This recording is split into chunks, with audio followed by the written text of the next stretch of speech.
আপনি আপনার সময়কে লিখবেন, আপনার সময়কে লিখবেন, আপনার ভেতর জগৎকে লিখবেন, আপনার অনুভবকে লিখবেন, আপনার কল্পনাকে ভাষা দিন, আপনার স্বপ্নকে ভাষা দিন, আপনার ইচ্ছাকে ভাষা দিন। ইচ্ছাকে যখন ইচ্ছের উপর ছেড়ে দিবেন, দেখবেন সে আকাশ থেকে আকাশে উঠছে, আকাশ থেকে ওপারের আকাশে চলে যাচ্ছে। কিংবা পাতাল ফেরে নামবো আমি, উঠবো আমি আকাশ ভরে, বিশ্বজগৎ দেখবো আমি আপন হাতের মুঠোয় ধরে। কিংবা এখন এমন একটি সময় যখন দিন ও রাত্রির আবর্তনকে আমি যুক্তির দ্বারা সাজিয়ে নিতে চাই। আমি যেমন আমার যৌবনের প্রতিটি সন্ধিস্থলকে প্রশ্ন করেছিলাম, নরনারীর দেহগত সম্মিলন, পুষ্পের প্রস্ফুটন, নদীর বহতা গতিকে, আজ সেই প্রশ্নমালাকে আকাশের দিকে ঘুরিয়ে ধরলাম। কিংবা কুয়াশার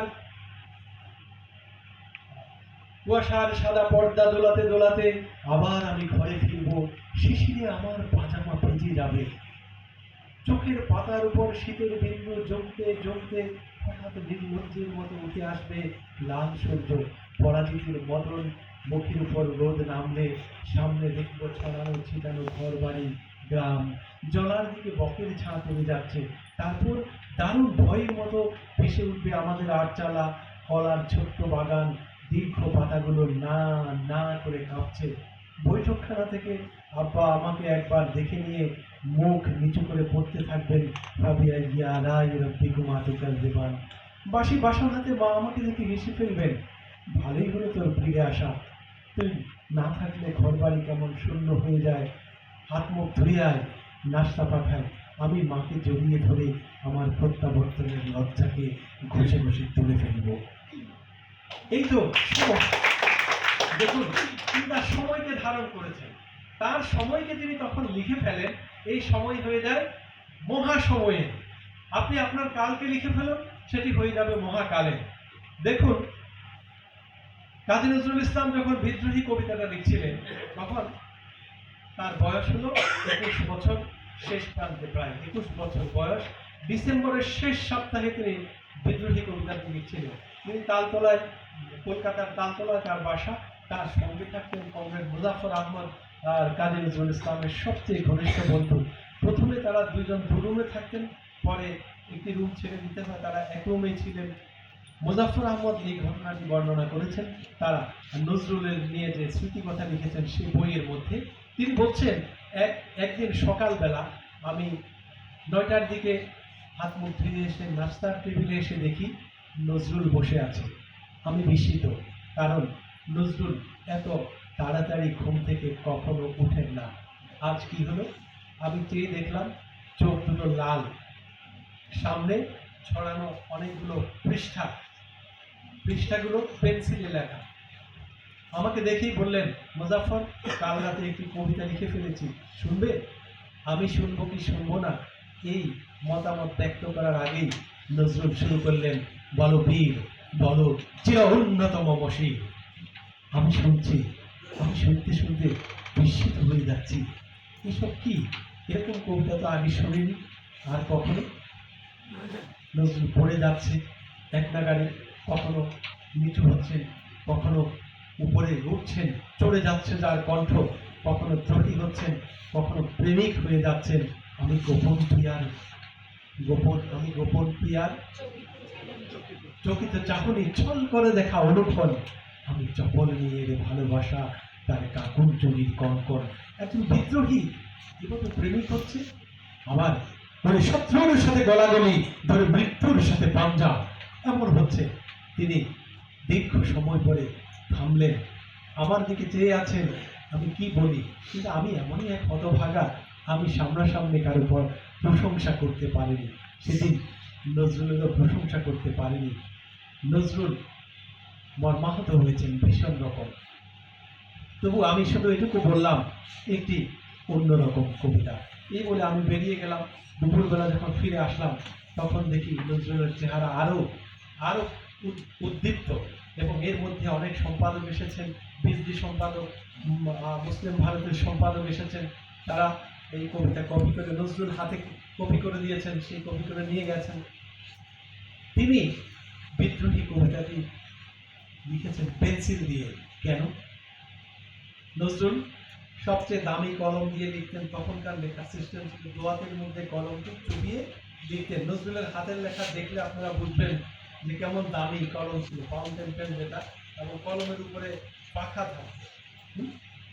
কিন্তু বিদ্রোহী কবিতা তিনি পেন্সিল দিয়ে লিখলেন। এর কারণ হলো বিদ্রোহী কবিতা এমন প্রবল জোয়ারের মতো তার মধ্যে এসেছিল যে তিনি কলম চুবিয়ে কলমটাকে যে নিয়ে আবার লিখবেন ওই সামান্য অবকাশটুকুও তিনি নিতে চাননি। সে কারণে তিনি পেন্সিল দিয়ে কলমটি লিখলেন, কবিতাটি লিখলেন। এই কবিতা বিজলিতে ছাপা হলো। ছাপা হওয়ার পরে পৌষ মাসের প্রথম সপ্তাহ ঝিরি ঝিরি বৃষ্টি ছিল। এই বৃষ্টির মধ্যে পত্রিকা বিলাচ্ছে এবং পত্রিকা ৭,৫০০ পত্রিকা ছাপা হয়েছিল বিজলি। অল্প কিছু সময়ের মধ্যে পত্রিকা শেষ হয়ে গেল এবং সেই দিন আড্ডা আসরে বিশ্ববিদ্যালয় কলেজে একটি আলোচনা নজরুলের বিদ্রোহী কবিতা, এবং বিভিন্ন দিক থেকে দাবি আসলো যে এটি এই বিজলি পত্রিকাটি আবার ছাপা হোক। সম্পাদক এটি গ্রহণ করেছেন, আবার ছাপা হলো। সব মিলিয়ে ২৯,০০০ পত্রিকা ছাপা হয়েছে। পৃথিবীর ইতিহাসে এটি একটি ব্যতিক্রম ঘটনা যে একটি কবিতার জন্য একটি সাপ্তাহিক পত্রিকা দুবার ছাপতে হয়েছে, এবং দ্বিতীয়বারে কত গুণ বেশি ছাপতে হয়েছে। প্রিয় বন্ধুরা, এটি একটি ধ্যান নজরুলের। নজরুল বলেছেন, তাকে জিজ্ঞেস করা হয়েছিল আপনি গান কিভাবে লেখেন। এই প্রশ্নটা করেছিলেন তাকে ফররুখ আহমদ। ফররুখ আহমদ একবার তার কাছে গেলেন, গিয়ে বললেন কাজী-দা, আমি আপনার চেয়ে বড় কবি হব। নজরুল হেসে দিয়ে বললেন, এই তুই গান লিখিস? ফররুখ তখন গান লিখতেন না। তিনি বললেন, না আমি তো গান লিখি না। তিনি বললেন, তাহলে পারবি না। মজার কথা, গান লিখতে পারিস না তো আমার চেয়ে বড় কবি হতে পারবে না। জিজ্ঞেস করলেন ফররুখ যে আপনি গান কিভাবে লেখেন? নজরুল বললেন, আমি গান লিখি, আমার পকেটে কাগজ এবং কলম থাকে। হঠাৎ আমার মনের মধ্যে উদয় হয় একটি বাণী, আমি সেটি কাগজে লিখে রাখি এবং সেটি পরে গান হয়ে যায়। এটি যেমন সত্য, তেমনি আব্বাস উদ্দিন একদিন দুপুরবেলা গেলেন একটি গানের জন্য। গিয়ে বললেন, কাজী-দা, আমার গানটা জরুরি দরকার, আপনি গানটা লিখুন, আমি একটু নামাজ পড়ে নিই, আমাকে জায়নামাজ দিন। নজরুল আব্বাস উদ্দিনকে জায়নামাজ দিলেন। আব্বাস উদ্দিন ৪ রাকাত ফরজ নামাজ পড়লেন, সালাম ফিরালেন। সালাম ফিরানোর পরে নজরুল একটি পৃষ্ঠা ধরিয়ে দিলেন, নাও তোমার গান। হে নামাজি আমার ঘরে নামাজ পড়ো আজ, পেতে দিলাম চরণতলে হৃদয় যায় নামাজ। এই বিখ্যাত গান ৪ রাকাত নামাজ পড়তে আব্বাস উদ্দিনের যে সময় লেগেছে তার চেয়ে কম সময়ে তিনি লিখেছেন।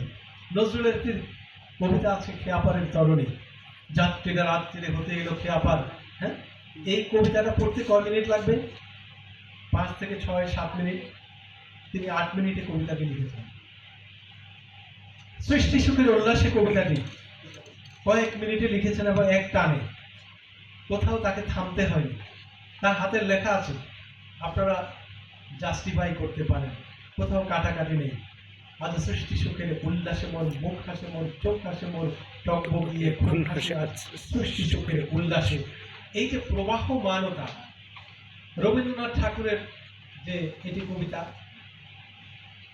আজিয়ে প্রভাতে রবির কর, কেমন পশিল প্রাণের পর, কেমন পশিল গুহার আধারে প্রভাতে পাখির গান, না জানি কেন রে এতদিন পরে জাগিয়া উঠিল প্রাণ, জাগিয়া উঠিল প্রাণ, ওরে উঠিলে উঠিল বাড়ি, প্রাণের বাসনা প্রাণের আবেগ রুধিয়া রাখিতে নারী। এই কবিতা লিখতে বেশি সময় তিনি নেননি, এটিও প্রায় একটানে লেখা। রবীন্দ্রনাথের একটি স্বভাব ছিল, যেটি এরপরে আমি যে পয়েন্টটা আপনাদের সামনে আনতে চাই, সেটি হলো লেখালেখির জন্য এডিটিংটা শিখতে হবে। ভাষা শেখার পরে ধ্যানের কথা বললাম, ধ্যানের পরে এডিটিংটা খুব জরুরি। একজন লেখক, একজন এডিটর, রবীন্দ্রনাথ একজন গুরুত্বপূর্ণ এডিটর ছিলেন তার নিজের লেখা। তিনি লেখাকে এত বেশি কাটাকাটি করতেন, কাটতে কাটতে তিনি পৃথিবীর একজন বিখ্যাত শিল্পী হয়ে গেলেন, বিখ্যাত শিল্পীদের একজন তিনি। তিনি তার লেখা এডিট করতে করতে, এবং বিস্ময়কর ব্যাপার হলো তিনি লেখা এডিট এভাবে করতেন যে তার বই যতবার সংস্করণ হতো ততবার তিনি এডিট করতেন। আরেকটি গল্প শোনায়।